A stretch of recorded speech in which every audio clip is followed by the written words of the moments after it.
Karena populasi sapi di Indonesia itu paling banyak itu di Jawa Timur. Ya mungkin tadi Pak Edi menyebutkan izinnya agak susah ya, jadi membuat orang males Pak. Dulu tidak ada impor, iya kan.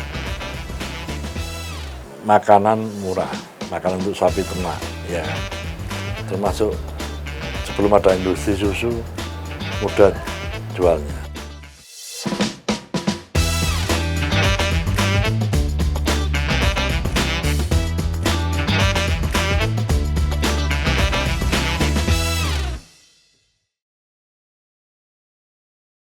Halo Sobat JPPO, jumpa lagi di program Jawa Pos Podcast. Dan tentunya beragam informasi sudah kita siapkan dengan beragam tema. Mulai dari informasi pemerintahan, politik, dan yang pasti yang paling banyak adalah berkaitan dengan masyarakat. Dan pada kesempatan kali ini kita berkesempatan lagi kehadiran narasumber sosok politikus cukup senior juga dari PDI Perjuangan, namanya yang selalu disebut-sebut di setiap kali ada momentum di ruang rapat. Pak Edi Paripurna. Salam sehat ya Pak Edi ya. Alhamdulillah, Assalamualaikum. Waalaikumsalam. Selamat menyambut Nataru. Mau liburan nih Pak, harus sedikit bahagia walaupun tetap nanti akan fokus berpikir soal masyarakat ya Pak, soal rakyat, namanya juga wakil rakyat. Pak, ini sesuai dengan komisinya, Komisi B, bidang perekonomian ya Pak ya. Yang pasti ini dinanti-nanti gebrakan apa sih yang tengah dibahas dari Komisi B sendiri, yang otomatis ini berkaitan dengan kesejahteraan masyarakat, terutama dalam peningkatan perekonomian daerah. Peningkatan perekonomian masyarakatnya semakin berdaya. Pak, ada kabar terbaru, mungkin isu lama tapi semakin dihembuskan sehingga nampak baru, terkait dengan rencana membangun peternakan raksasa. Ini kan kalau tidak salah Jawa Timur berencana untuk dijadikan sebagai provinsi dengan adanya peternakan sapi raksasa. Apa yang dimaksud ini Pak? Apakah memang nanti Jawa Timur ini menjadi provinsi yang banyak peternaknya, terus mampu mengimpor, mengekspor daging-daging sapi gitu Pak? Jadi yang jelas itu program pemerintah pusat.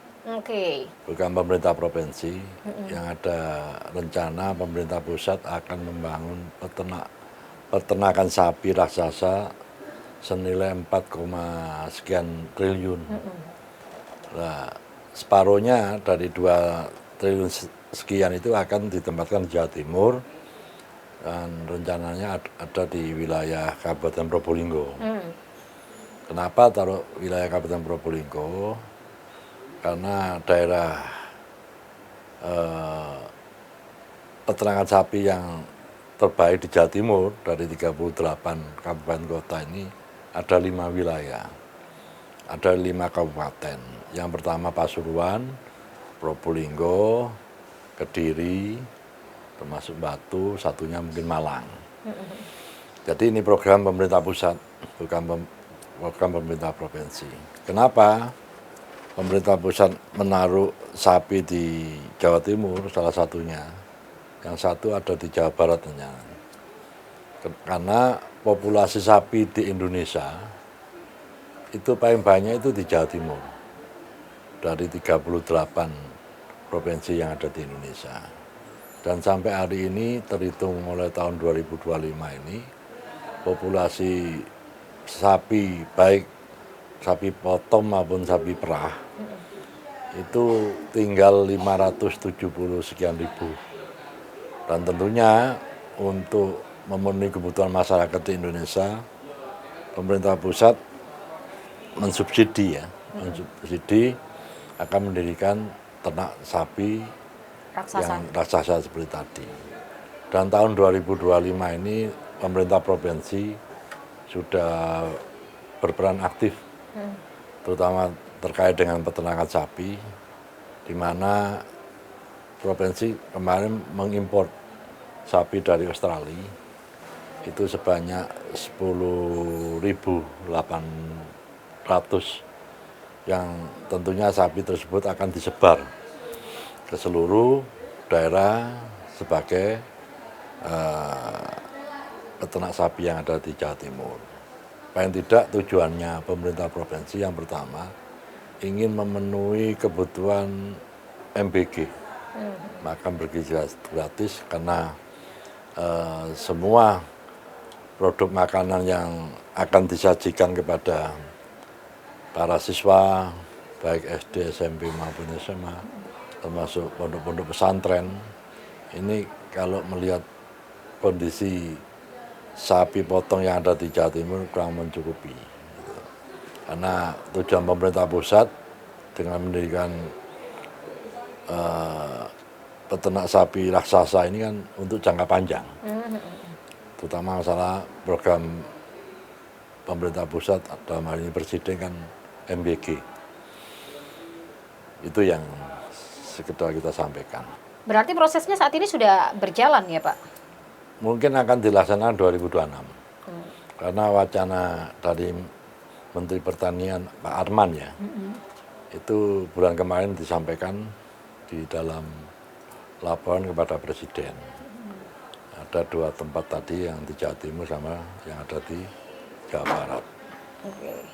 Kalau dari pemantauan teman-teman Komisi B sendiri, khususnya Pak Edi sendiri, terkait dengan kesiapan sendiri Provinsi Jawa Timur yang mungkin menjadi salah satu provinsi juga yang kaya dengan hasil ternaknya, mampu ya Pak ya?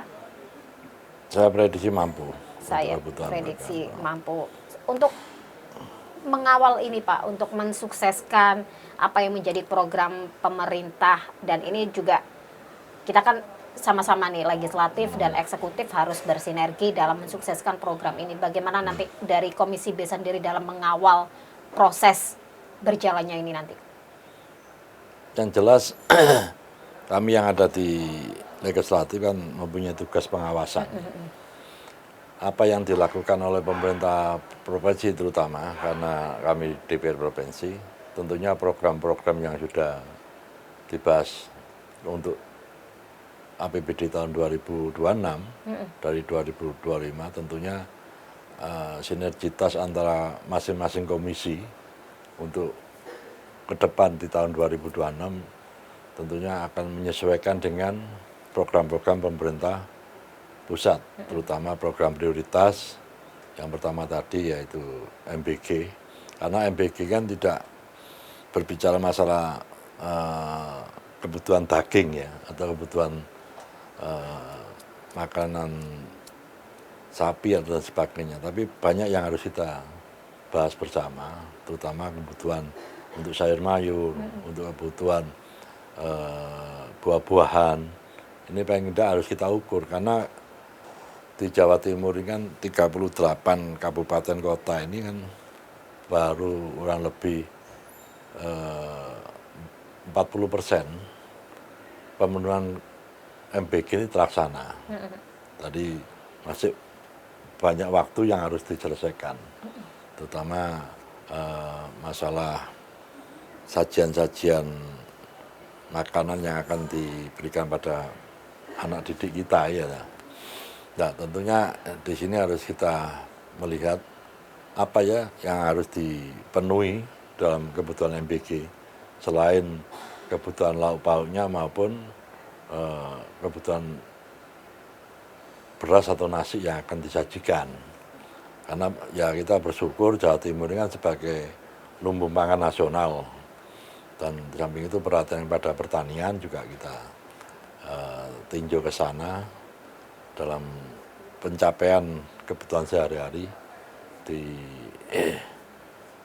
masyarakat Jawa Timur, terutama masalah MBG. Saya tidak bisa bayangkan kalau satu daerah atau satu kabupaten itu masing-masing SPPG itu kan wajib harus menyiapkan minimal 2.000 sampai 3.000 sajian makan itu. Dalam sehari? Dalam sehari. Nah, kita belum bisa bayangkan kalau Jawa Timur serentak ini berapa yang dibutuhkan. Ya kan? Kebutuhan lauk pauknya, kebutuhan nasinya, makan pokoknya. Nah, tentunya kita harus betul-betul menghitung antara pemerintah daerah dengan provinsi ini harus saling Bersinergi. bersinergi untuk memenuhi kebutuhan sehari-hari. Karena ini nggak gampang, kebutuhan MBG ini kan setiap hari kan harus menyiapkan, tidak harus seminggu sekali, ini kan tiap hari ya. Itu Bahaya kalau seminggu sekali ya Pak ya. Oke Pak, sejatinya kalau misalkan ini sebagai bentuk, salah satu bentuk yang disebutkan Pak Edi, mensupport dalam pemenuhan menu MBG. Cukup bagus, sejatinya jika itu memang selaras, ini juga mampu meningkatkan perekonomian daerah ya Pak ya, termasuk betul. Pelaku peternak dan juga pelaku pedagang, para petani. Karena ini Jawa Timur ini sebenarnya lumbung pangan ini sebenarnya. Ada daerah yang tinggi kawasan hasil taninya, hasil ternaknya ya Pak ya. Sejatinya ya itu memang kita harus benar-benar mensupport dalam mensukseskan ini, karena kalau memang terstruktur benar-benar masyarakatnya sejahtera semua ya, termasuk anak-anak yang menerima. Jangan sampailah kejadian-kejadian seperti kemarin membuat kita kecewa ya. Oke, kembali ke topik terkait dengan rencana membangun peternakan sapi ini Pak. Tadi disebutkan bahwa ada plot-plot anggaran. Secara spesifik apakah memang ada nih Pak? Kan APBD sudah digedok nih ya Pak ya. Dari hasil APBD itu di Komisi B sendiri secara anggaran, apakah ada spesifik khusus untuk rencana ini Pak? Tadi disebutkan bahwa sudah mengimport ya, import sapi dari luar. 10.800. Itu berarti kan butuh anggaran-anggaran khusus. Itu program yang 2025. Yang 2025. Berarti tinggal realisasi lanjutan aja ini. Yang 2026 tidak ada anggaran untuk itu. Karena sapi 10.000 sekian akan dibagi se-Jawa Timur. Yang dikawinkan untuk ini ya. Jadi untuk diternak. Jadi untuk apa yang kan sapi perah itu. Sapi susu. Jujur saja kebutuhan susu di Indonesia ini yang kita impor itu hampir 78% impor dari luar negeri. Jadi cadangan kita cuma 20 sekian. Nah, kan aneh lihat Indonesia ini kan itu. Termasuk kebutuhan daging kita hanya mampu 54%. Dan sekian persennya impor. Nah, kalau kita mau jujur, di Indonesia ini kan dari sekian wilayah kan tentunya mampu kalau untuk peternakan sapi, kalau kita bicara sapi ya. Contoh di Pasuruan itu yang namanya Ngerati, ada namanya Koperasi Sukamakmur, itu berdiri sejak tahun 1968 sampai sekarang berdiri, dan itu satu-satunya sapi yang bisa hidup di musim apapun. Nah, ini kan aneh. Import, hasil import? Bukan, sapi asli dari Pasuruan. Namanya sapi Ngerati. Dan itu bisa dikembangkan di daerah dingin mampu. Oke. Di daerah panas lebih mampu. Untuk habitatnya gimana Pak? Habitatnya masih banyak sekarang. Makanya itu dipertahankan. Itu yang pertama. Terus kadang-kadang keluhan dari masyarakat, terutama para peternak sapi perah ya, untuk menjual susu murninya ini kadang-kadang sulit kepada perusahaan-perusahaan. Malah perusahaan-perusahaan ini justru ngambil susu impor. Nah, ini kan perlu ada kebijakan dari pemerintah. Gitu. Padahal produktivitas hasil susunya kalau dipasarkan, persentasenya susu industri itu jauh sekali dengan susunya susu murni asli sapi. Jadi 0, sekian aslinya. Kalau murni hampir 2 sekian persen. Berarti kan lebih tinggi. Tapi kadang-kadang petani susahnya hasil perahan susunya ditolak oleh perusahaan. Nah, tentunya dibutuhkan kebijakan. Ini sama halnya dengan kayak kasus garam yang nggak kunjung ini kan? Nah, Pemda kita di legislatif sekarang baru membuat perda masalah petani garam, agar jangan sampai garam di Indonesia kan sudah lama produksi. Tapi sekarang kan seakan-akan tidak dimanfaatkan oleh pemerintah. Akhirnya impor. Iya, garam aja impor. Padahal kita ini di Jawa Timur terutama penghasil garam kan paling banyak di Jawa Timur. Baik di Madura, di Gresik, di Lamongan, dan daerah-daerah tropis ini kan menghasil. Kenapa pemerintah kok selalu mengimpor garam dari luar negeri dan kualitasnya lebih bagus di Indonesia. Oke. Ini omongannya mak-mak sing gak ngerti ya Pak ya. Nggak ngerti tapi pengen ngerti Pak, ke asal-asal ini ya baca.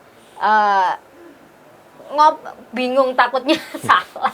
Pak, seharusnya ini ngomong sok pinternya ya Pak ya. Kalau kita ada anggaran untuk import ya Pak, dengan mungkin ya nilainya kan pasti fantastis ya Pak. Betul. Harusnya loh Pak, udune ya Pak ya, udune.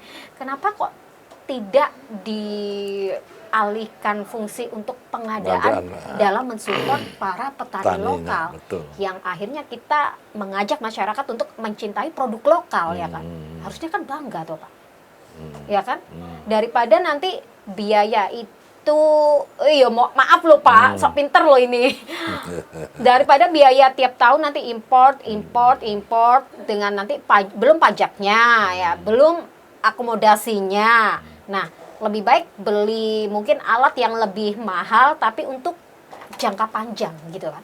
Benar nggak sih Pak? Dan itu kan juga sebagai bentuk kepedulian dan kehadiran kita dalam mendukung sesama masyarakat, ya kan? Dan menanamkan jiwa cinta dengan produk lokal. Ya, tentunya kita tidak anti impor ya. Iya. Tapi ada case-case tertentu lah Pak, kita yang perlu memang tidak impor, bisa. tapi betul-betul sangat dibutuhkan. Ya kan tapi, tadi Pak Edi bilang garam, susu. Nah, kalau kita bicara hasil bumi kita ini kan apa yang nggak ada, tinggal bagaimana kita mengemas. Betul. Bagaimana kita mengembangkan, gitu loh.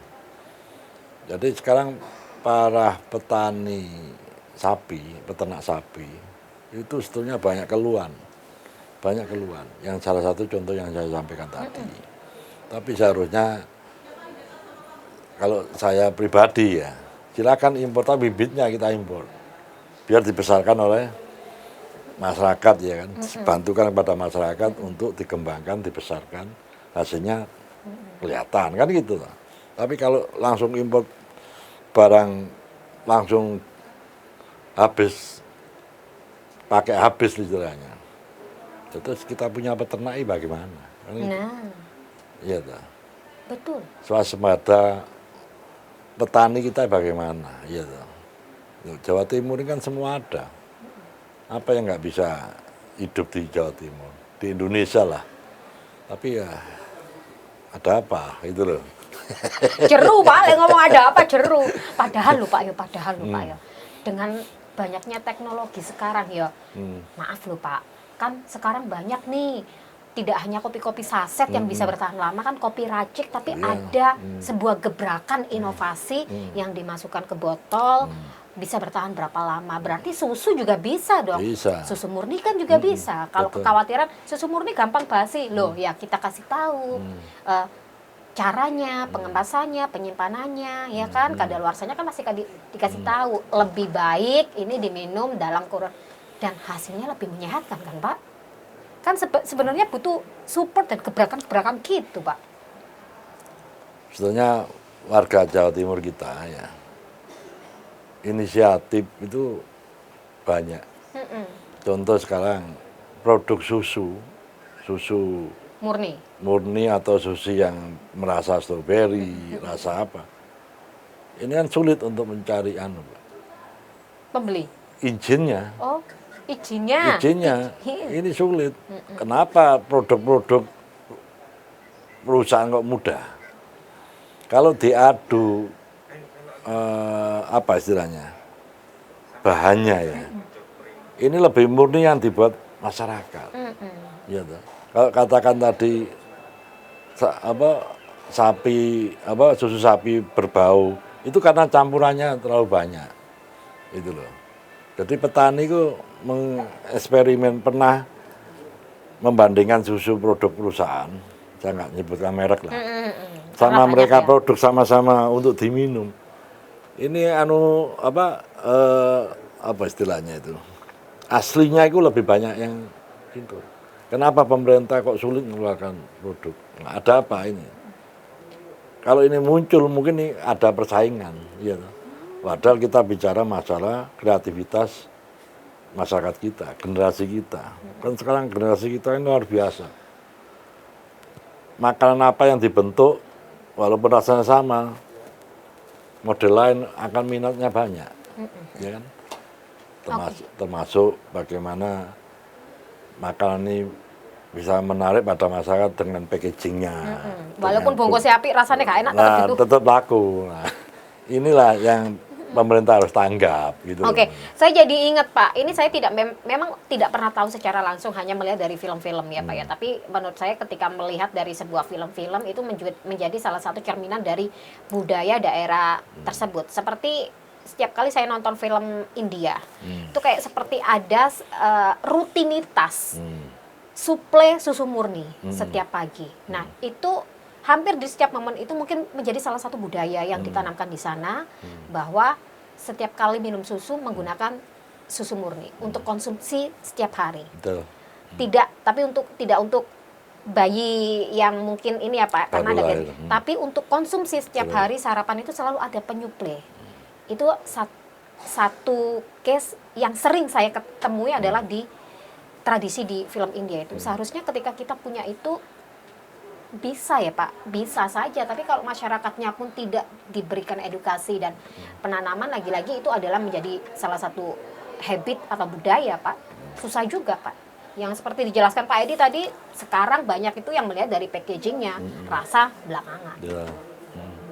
Dan bahkan sekarang kalau di pasaran itu cuma satu loh Pak, satu brand loh susu murni, itu yang keliling ya Pak ya. Iya. Dan itu sekarang minim Pak, minim sekali yang beli. Padahal secara rasa lebih, kalau yang suka susu enak Pak, anak saya doyan soalnya. Yeah. Dan itu susah loh Pak, seharusnya banyak dong kayak seperti itu Pak. Ya mungkin tadi Pak Edi menyebutkan izinnya agak susah ya, jadi membuat orang males Pak, membuat gebrakan gitu Pak. Contoh sekarang susu terkenal di dunia dari mana? New Zealand. Iya kan? Sekarang yang susu yang terbaik sekarang di India. Dunia itu. Kalau bicara sajian kepada keluarga, mungkin ingat saya dulu masih kecil. Saya di SD itu tiap pagi suruh minum susu. Tapi susu pernah dari kandang. Masih ada jual keliling gitu ya Pak? Masih. Oh kayak saya taunya hanya di film India Pak, soalnya tiap pagi kita ada dulu langganan kayak pagi minum, mau sekolah harus minum susu, kalau nggak mau dipukul. Nah, sekarang nggak ada ya karena peternak sapi kan nggak seperti dulu tidak ada impor, ya kan, makanan murah, makanan untuk sapi ternak, ya kan, termasuk sebelum ada industri susu, mudah jualnya. Nah, ini petani sapi perah ini bersaing sama industri. sama perusahaan-perusahaan. Sama perusahaan-perusahaan yang mengepul-ngepul susu petani itu berani harga di atas perusahaan. Nah, mereka kan bersaing antar perusahaan. Ada di Indonesia kan yang paling terkenal ada Indolacto.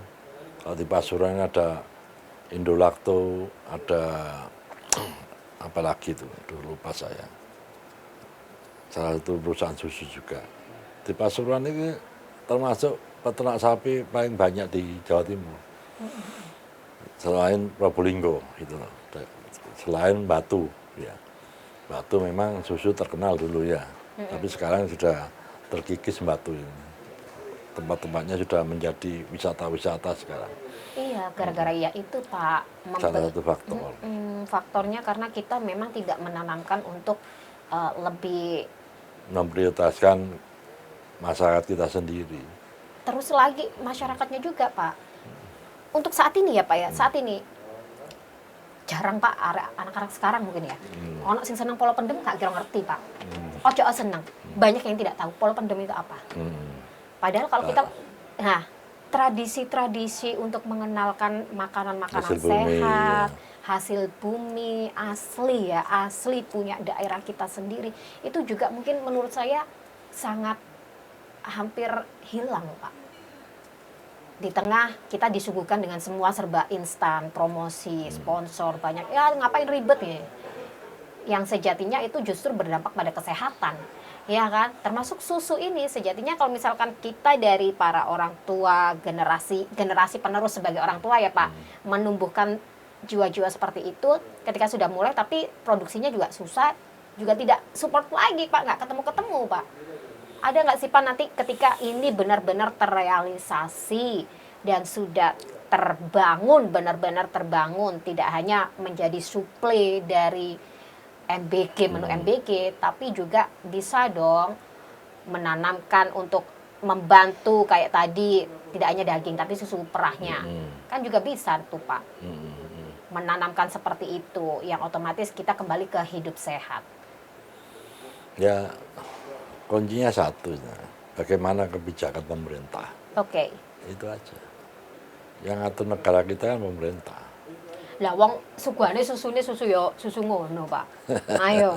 Kok ketok konangan mari ngono, hati-hati dengan kandungan susu ini. Nah, coba deh kalau susu itu juga produknya ini kan juga bisa, Pak, jadi usulan.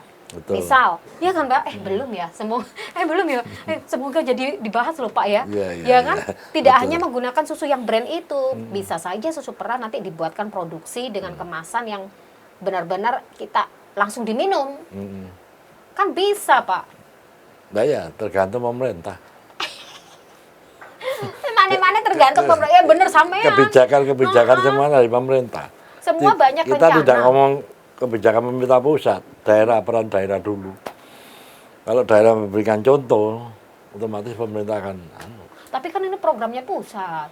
Enggak, dalam arti kebijakan pasar ya di daerah. Itu tergantung pemerintah. Bagaimana pemerintah hadir untuk bisa menyelesaikan kebutuhan petani, kan itu. Oke. Jangan sampai kita punya masyarakat, kebutuhan masyarakat tidak terpenuhi, kita tidak ambil sikap, kan salah itu. Harusnya bisa menyelesaikan solusi ini. Kenapa perusahaan ini kok gak mau terima hasil petani kita, iya toh? Kalau alasan memang nggak kadar anunya kurang, ya bagaimana solusinya, kan gitu. Oke. Bisa ya Pak ya, kan bisa harusnya. mengatur termasuk menunya kan juga yang ngatur kan SPPG. Karena di pemerintah daerah kan ada OPD. Ada pemerintah ada dinas-dinas yang terkait. Ya itu harus turun. Iya kan? Kalau masalah kita bicara pertanian ya dinas pertanian.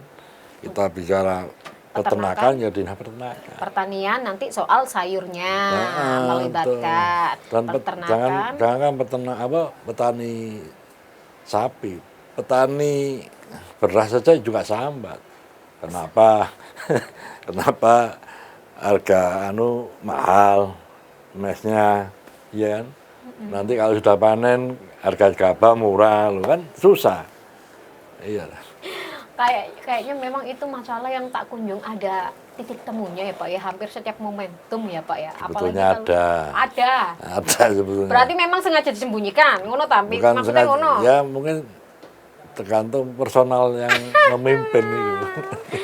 Ya barangkali pemimpinnya nggak tahu Pak, barangkali loh Pak, barangkali tidak mendukung pemerintah, tidak mendukung pemimpinnya dan tidak juga tidak membela masyarakatnya. Barangkali aja pimpinan tertinggi memberi kebijakan, ndelala gak nyampe nang nisor, kan barangkali loh Pak, barangkali. Ya atau enggak memang pemimpinnya nggak punya gebrakan, ya nggak mungkin ngomong sering kena wadul-wadulan ya kan ya apa Pak? Pemimpin kan tidak harus memerintah. Oke. Harus turun biar tahu. Karena di pemerintahan kan ada petugas-petugas yang harus melaksanakan. Oke. Itu harus dengar, harus tahu bahwa action langsung. Oh ya, Pak. iya. Iya Pak, ini saya tertarik. Tadi Pak Edi menyebutkan bahwa sebenarnya dengan rencana membangun peternakan sapi raksasa, di mana Provinsi Jawa Timur menjadi salah satu provinsi yang diberi kepercayaan karena hasil ternaknya yang begitu tinggi, harusnya ya Pak, ini ide-ide asal ngomong lagi-lagi nanti kebijakan awak dhewe iki sopo sih Pak ngomong nih Pak. Harusnya suara rakyat kan harus didengar. Suara rakyat karena presenter juga rakyat Ya, loh Pak yo. iya. Mewakili mama. Karena sejatinya memang kalau misalkan itu benar-benar terstruktur asal gambar ya Pak yo. Program ada, harusnya bisa nih melibatkan para petani untuk suplai sayuran, suplai beras ya kan, untuk hasil ternaknya untuk lauk, sapi. Di dalamnya itu kan biasanya nang TV-TV berita itu kan ono susue, ono buahe, Pak. Kan yo iso hasil para petani ya, Pak. Susune nanti dirubah susu produk UMKM. Murni. Iso ya, Pak ya. Asal ngomong. Enggak, tergantung bisa memenuhi nggak produk UMKM kita kan itu. Kan sementara kan nggak ada susu MBG ini. Ada Pak susu ya ngono iku, tapi jarang-jarang. Nah, cuma sajian makan saja. Kalau yang di TV-TV itu kadang ada kadang enggak. Gak mesti seminggu sepisan atau 1 bulan sepisan. Oke Pak, menindaklanjuti dengan rencana ini, bagaimana nantinya mungkin apakah sudah ada gambaran nih dari Komisi B sendiri dari Pak Edi dalam agar program ini, rencana ini benar-benar terrealisasi dengan terstruktur dan lebih baik sesuai dengan rencananya tadi, rencana awal dibentuknya atau dibuatnya peternakan sapi raksasa ini. Itu tujuannya bagus itu. Tujuannya jadi, bagus ya Pak ya? Tujuannya bagus. Realisasinya Pak? Jadi bisa membaca, yang jelas pemerintah pusat sudah bisa membaca kebutuhan ke depan MBG ini harus berkelanjutan. Kan gitu lah. Makanya di situ pemerintah sudah melihat kebutuhan pokok ini apa yang harus dipenuhi. Salah satu daging sapi tadi, ya, termasuk nanti bagaimana susu ini tidak harus impor. Ya mungkin nanti akan ditambah lagi dengan impor sapi perah, bukan sapi potong. Yang diproduksi akan datang kan sapi potong, yang akan membuat produksi sapi raksasa tadi, sapi potong, untuk memenuhi kebutuhan MBG ini.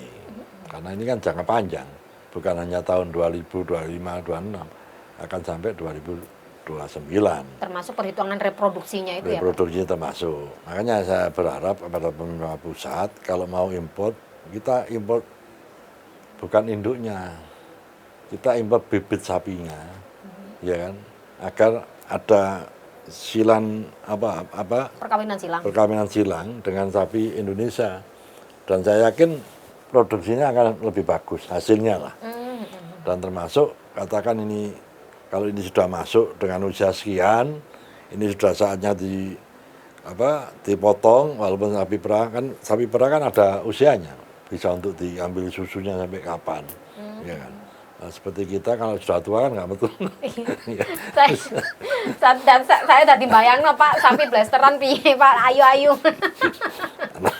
Pak Edi guyu Pak Edi. Nah ini kan perlu ada sirkulasi, istilahnya berkelanjutan lah itu tadi. Tunggu Pak, tunggu hasilnya sapi blasteran itu Pak, bisa bikin awet muda. Yang bagus ya itu tadi. Ada pemerintah pusat, ada rencana atau yang tidak untuk memikirkan jangka panjangnya. Yang pasti harus benar-benar disambut dengan matang. Dan adanya MBG juga meningkatkan perekonomian masyarakat. Harusnya Pak. Bukan harusnya, kenyataannya sekarang supplier sayur-sayuran sudah banyak yang dipesan. Ya, pedagang lauk pauk, tempe dan sebagainya sudah mulai produksi banyak. Iya dah. Ya kita berharap jangan sampai ada oknum-oknum yang tidak bertanggung jawab. Nah. Lek bahasane netizen itu oknum-oknum jolim yang sengaja menyusahkan orang lain ya Pak. Jangan sampai ya Pak ya. Betul. Itu sama aja tidak mendukung kemajuan kita Pak. Betul. Pak. Nah, Pak, tadi ngomong-ngomong soal semakin berdaya dengan adanya rencana ini Pak. Kira-kira ini Pak, ada menjadi peluang nggak Pak untuk sebagai kalau kemarin kan dengan program MBG ini kan menjadi salah satu angin segar peluang membuka lapangan pekerjaan. Ya. Nah, ini ada program baru lagi. Kira-kira nanti akan ada peluang seperti itu juga nggak Pak? Program baru yang dimaksud? Yang peternakan sapi raksasa otomatis akankah nanti juga membuka lapangan pekerjaan? Oh pasti, iya, pasti ya Pak. Pasti, Ya? karena dengan anggaran sekian triliun kan membutuhkan tempat yang besar, ya dah. Membutuhkan sapi yang banyak kan. Jadi memang ini memang untuk produktivitas kedepannya tentunya membutuhkan perawatan kan gitulah. Membuat perawatan dan membutuhkan tenaga kerja. Dan mudah-mudahan ini akan memberikan manfaat lah kepada para petani peternak sapi. Amin. Nah, itu aja. Semoga ini disambut baik juga. Harusnya juga sudah mulai pembahasan selain kesiapan tempat, kesiapan dari hewannya sendiri, dan mitra juga kan Pak, kayak mungkin dari kampus yang fokus di bidang pertanian dan peternakan kan bisa juga menjadi betul, tenaga ahlinya ya. terus dari dokter hewan juga akan dilibatkan semua pasti itu. Nah, ini sebenarnya sebagai apa ya, gebrakan yang cukup membawa manfaat juga bagi para petani sapi kita. Semuanya kayaknya banyak stakeholder ya Pak ya. Betul, akan dilibatkan banyak. Kalau dari legislatif gimana Pak dalam menyambut ini? Berarti semangat sekali dong. Ya, kita bersyukur kalau pemerintah memang sudah ingat pada rakyatnya, ya kan. Nah, ini yang kita harapkan seperti itu. Jadi biar pemerintah tahu harus turun ke masyarakat, bagaimana respon masyarakat, ya segera diselesaikan. Itulah. Oke, semoga segera mendapatkan jalan yang lebih mensejahterakan lagi. Kalau sudah sejahtera, lebih sejahtera lagi ya Pak ya. Kita menuju Indonesia Emas. Menuju Indonesia Emas 2045. Amin. Pak, terakhir mungkin Pak, bagaimana peran DPRD sendiri khususnya Komisi B yang langsung bermitra dengan program ini Pak, perekonomian untuk mengawal terkait baik dengan kesuksesan dan juga transparansi proses pelaksanaannya ketika realisasi di lapangannya, termasuk keluh kesahnya masyarakat ini di bawah. Kami yang di DPR yang jelas berpesan pada pemerintah baik pusat maupun provinsi ya. Karena kita punya fungsi masing-masing. Samping kita mempunyai fungsi budgeting juga pengawasan. Dan tentunya pengawasan ini akan kita maksimalkan dalam rangka bagaimana program yang telah disepakati bersama DPR, tentunya bagaimana kedepannya terrealisasi ke masyarakat, apakah betul-betul itu manfaat. Tapi saya yakin selama yang dibahas antara eksekutif dan lembaga DPR, tujuannya sama-sama satu, yaitu memberikan kesejahteraan pada masyarakat. Amin. Ada lagi mungkin Pak yang mau disampaikan dalam menyambut ini kan mau pergantian tahun Pak, khususnya di bidang perekonomian nih di Jawa Timur. Ya mudah-mudahan ekonomi Indonesia akan stabil. Dan yang kedua mudah-mudahan pemerintah harus melek. Melek apa ini? Melek untuk kebutuhan masyarakat, apa yang dibutuhkan.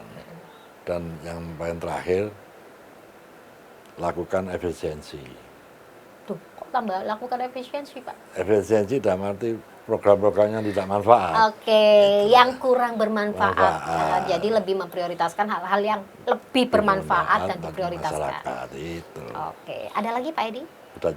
Sudah cukup. Yang pasti karena Pak Edi ini ada di bidang perekonomian yang otomatis setiap kali ketemu masyarakat pasti ya apa ini Pak Edi ekonominya kok gak karuan. Dengan adanya Pak Edi dalam podcast kali ini semoga mewakili kita semua masyarakat Jawa Timur untuk bisa menyampaikan keluh kesah dan bisa menjawab solusi bagaimana nantinya kondisi perekonomian kita di 2026 dan kedepannya. Semoga semakin sejahtera, semakin baik dengan banyaknya program-program baru. Menjadi keuntungan bagi kita ya Pak, bukan menyusahkan loh Pak. Bukan keuntungan, apa, kebahagiaan Pak? Kebahagiaan, kebahagiaan buat kita semua. Masyarakatnya sejahtera KP Roto Pak, Roto amin. Oke, terima kasih Pak Edi atas waktunya. Sama-sama. Semoga di 2026 kita lebih sering-sering bertemu Pak. Siap, Lucu sekali pembahasannya ya. Saya menunggu kabarnya nanti ada produksi baru. Terima kasih Pak Edi. Ya, saya Nurul sama-sama. Faidi beserta segenap kru yang bertugas mengucapkan terima kasih dan sampai jumpa di podcast episode berikutnya.